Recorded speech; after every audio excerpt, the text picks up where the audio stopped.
What's going on, everyone? Welcome back to the farm.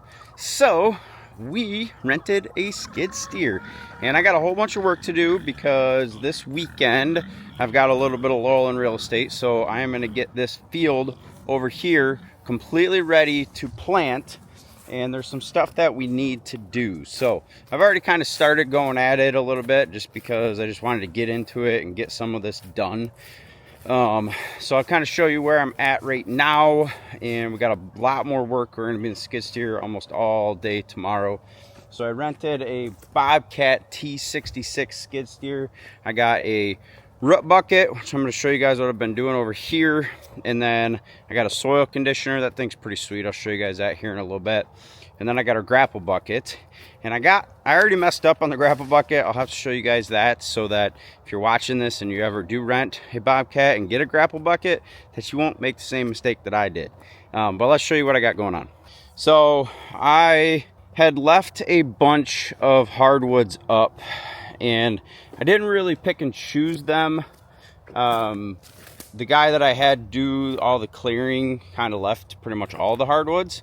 Well, the problem is, you know, I already took all the stumps out, but I mean, you can see how big that bad boy is, but that stump bucket works really, really nice. I couldn't even get chicken tractors through here if I tried. So I decided, you know what, as beautiful as the hardwoods are, they gotta go. Unfortunately, it is what it is. I did leave a couple, so I've got that apple tree there. I'm probably going to take out that little one that's kind of right next to it. And I've got these two hardwoods here that I'm probably going to leave because I can get the chicken tractors around those, and we'll leave some beauty of the landscape here. I do want to trim them up because they're kind of ugly right now, but that's kind of what we're going and doing right now. So tomorrow, I got a little bit more I'm going to do tonight with the skid steer.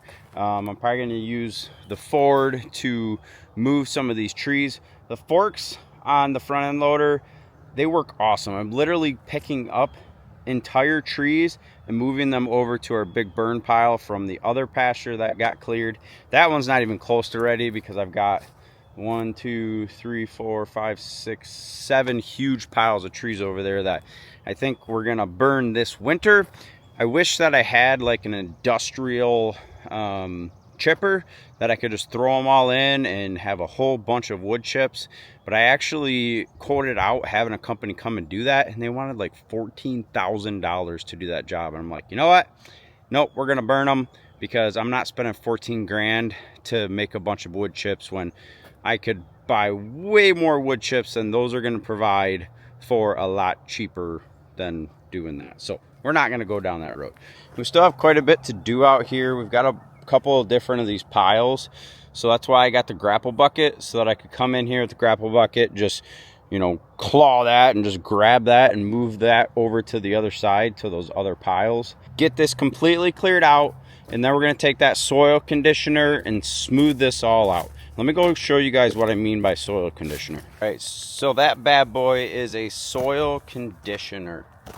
So basically what this thing is gonna do is that drum spins down there with a bunch of those little spikes on there, and you can either go reverse or forward.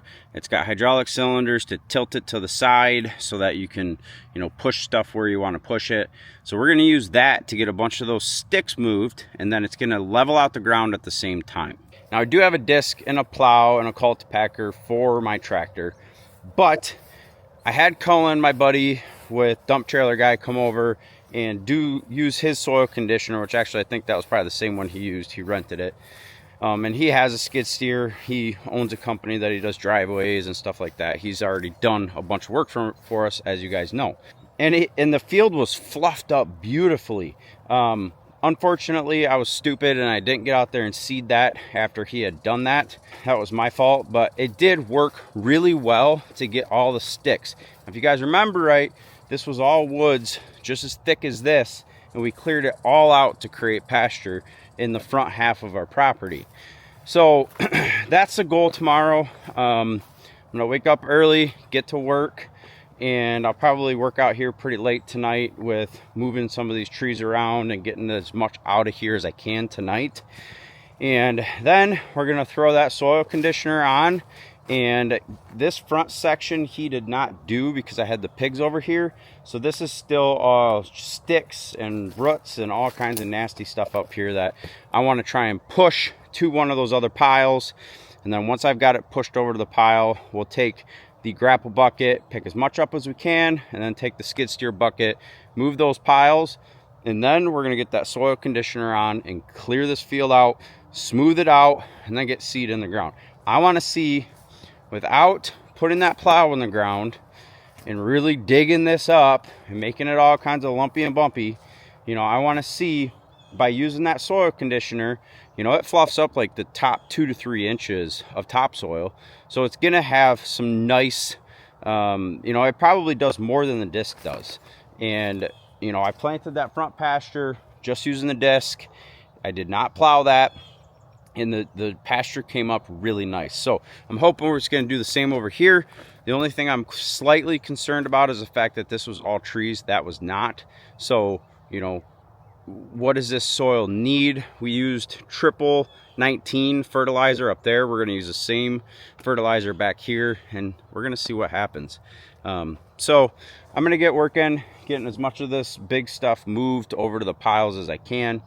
And then in the morning, I'm going to get to work, pop the drone up, and show some cool shots of the property while I'm doing stuff. So let's get to work.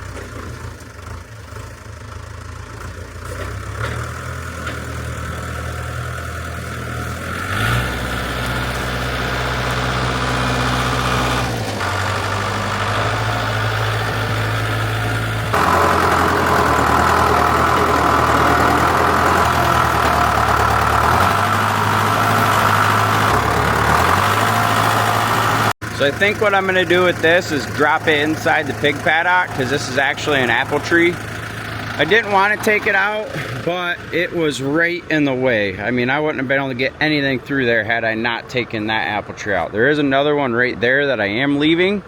But I'm like, why throw this in the burn pile right away when we can just give it to the pigs and they can eat all the leaves and everything off. So funny story that I got to tell you about real quick, and why I built this paddock over here. I'll show you guys this paddock, which is actually going to be the training paddock for the pigs to the polywire. But as you guys know, I started using the hog netting from Premier One through the woods. Really easy to put up. We had one big problem because these are commercial pigs. They started rooting, which commercial pigs root like crazy. That's why we're getting ready to switch to Idaho pasture pigs on the farm to kind of alleviate some of that rooting issues. But the female pigs, they figured out how to actually root up on the fence, and then they just went right underneath of it. So we came home one day, and our neighbor down the road, we had not met them yet, but they found our pigs in the road, all 10 of them. They were able to get them to come back. They just yelled at the pigs and they all came running back. But they would not stop doing it once they figured it out. So I had to scramble like crazy. We put up this big paddock for the pigs with T-posts and hard paneling. Made a pretty good size one. I think we used like 17 hog panels, the 16 footers. And these guys have been in here for a little while. Oh, my tree just fell off because of my tractor. They have been in here for a little bit, and I need to get them out of here because they are retrained to that poly wire, and they do not like that thing. They stay away from it.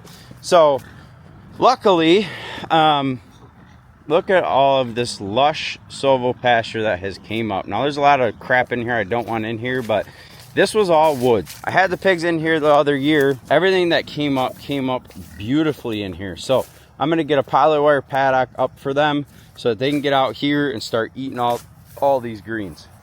And then I did put in a door over here so that I'd be able to get them out of there and get them into a different paddock with a polywire. So what I'm thinking is, for these particular pigs, I'm thinking that we let them out, but keep them close to here, make it to where they can get back in here, and this is where they eat and drink, because these guys have a butcher date in October. So I don't want to move them too far away from here, because that's not that far away. So if they know that this is where they go to get their water, to get their food, they'll go out into the pasture during the day, eat what they want, come back here, sleep in the shade, and drink, eat food, and then once it comes time for butcher time, when they're sleeping in here, I'll sneak over and close this gate, and then we have a drive-through gate over there that'll be able to back the trailer up to. We'll create a hog chute, and I'll section them off in there so that they can't get very far, and then we'll get them in the trailer and take them off to the butcher. So it's kind of the plans for those pigs right now, but that was just so annoying because once they figured it out, they literally did it over and over and over again. I'd come out here and the pigs were out of their enclosure. So with that being said, though, I'm watching Joe Salatin's farm school, and he talks about that in there. He talks about making sure that you do stuff in order. I kind of did stuff a little out of order now after watching his videos. What I should have done was put all the infrastructure as far as fencing in place, perimeter fencing around the farm, because then if the pigs get out while you're not there or you're at work, they can't go very far. You'll come home and they may be out, but they're not going to go very far because you've got perimeter fencing around the property, so they can't go that far. Plus, with the way I want to set up the fencing, we'll talk about that in a later video, when I go to move these pigs out back from this training paddock, which that may end up getting moved because the backwoods, I'm keeping woods, and that's going to be like hog paradise back there, and we're going to split the pasture in half with a perimeter fence so that that back 5 acres is all fenced in. That way, if anybody gets out, doesn't matter, they can't go very far. So that is going to give us a real big peace of mind as we go forward with this. So let's finish moving some of this stuff and get inside, get some rest, and get out here early in the morning.